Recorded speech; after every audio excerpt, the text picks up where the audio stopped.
Lars Ottoson was there to transmit to the Scandinavian countries the verdicts that were handed down at the Nuremberg trials.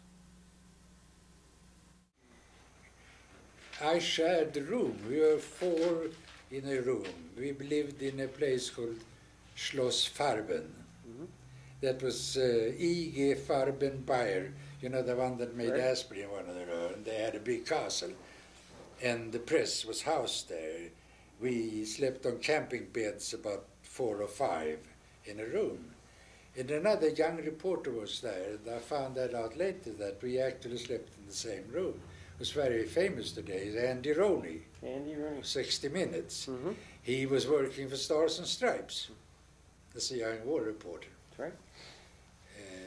He was still a bit older than I am. At Nuremberg, did you see Robert Jackson in action? Yes. What did you think? What was your impression? I can't tell you. I just really don't remember. I saw this man. I saw several of these men in suits, you know, doing their job. I didn't think very much about Robert Jackson, except, I mean, he was very direct and very pointed in his, and I mean, he didn't prosecute. That's right. He stated.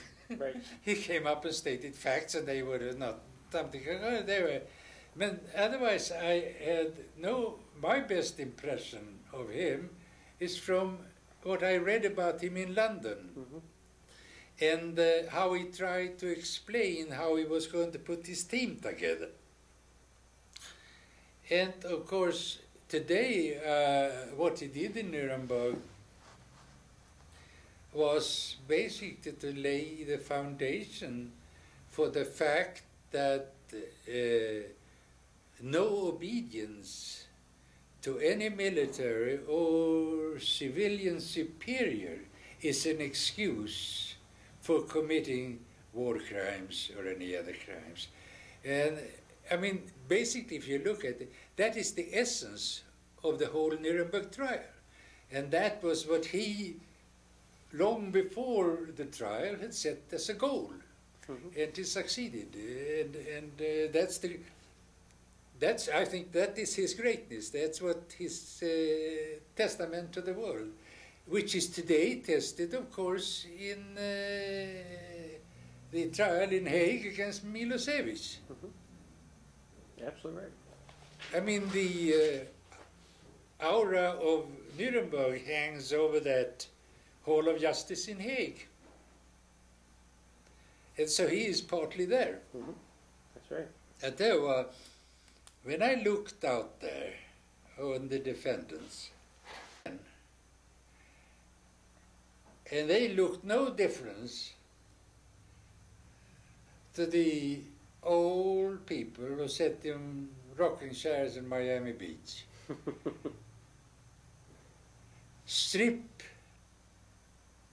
officers of their uniforms, especially the generals, that are in their 60s.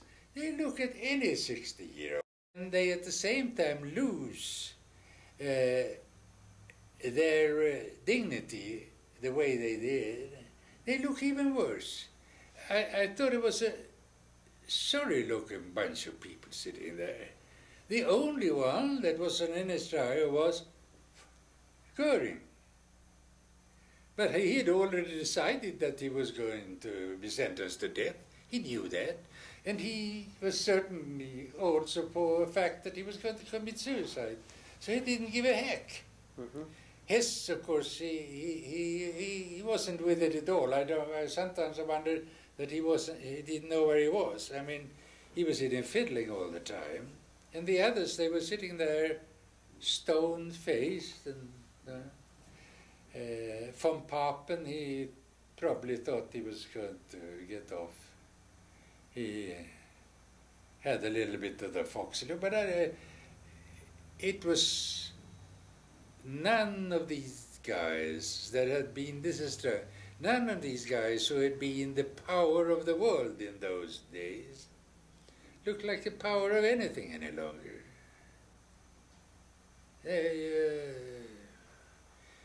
I thought there was a If you excuse my expression, it was a sorrowful bunch of farts.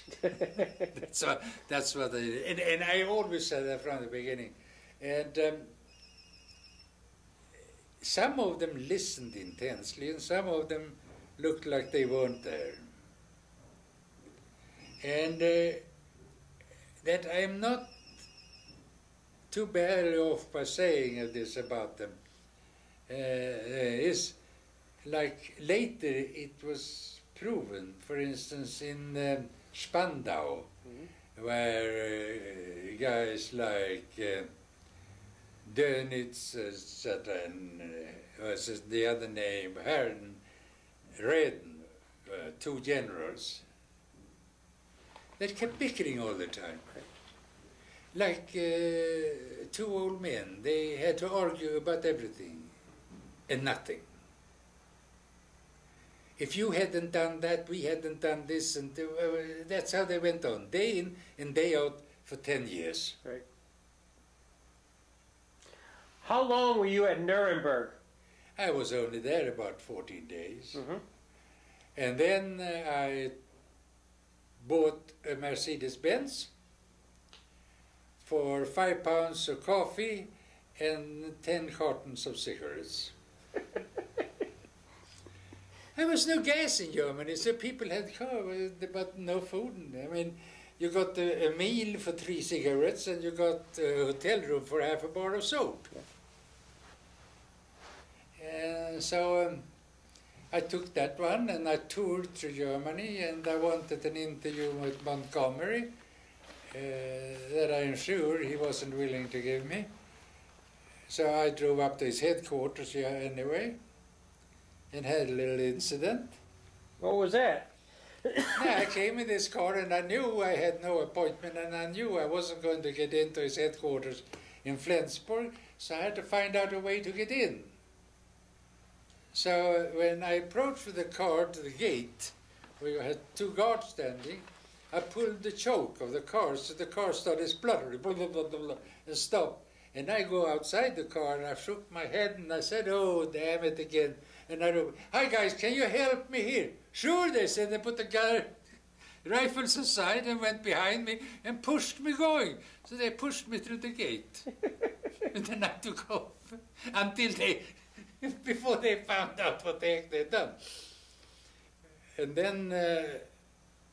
did you meet Montgomery? Montgomery was standing on the lawn together with lots of other officers, and he saw this Mercedes come in, and a couple of guys running there crazy behind. So he wondered what it was, and they explained he was a journalist. And he came over, actually, and said, "I'm not going to give you any interview, so just get out." So I said, "Thank you, Filmach," and turned around and drove out at least. But my photographer, at least, he took a picture of him. Perfect.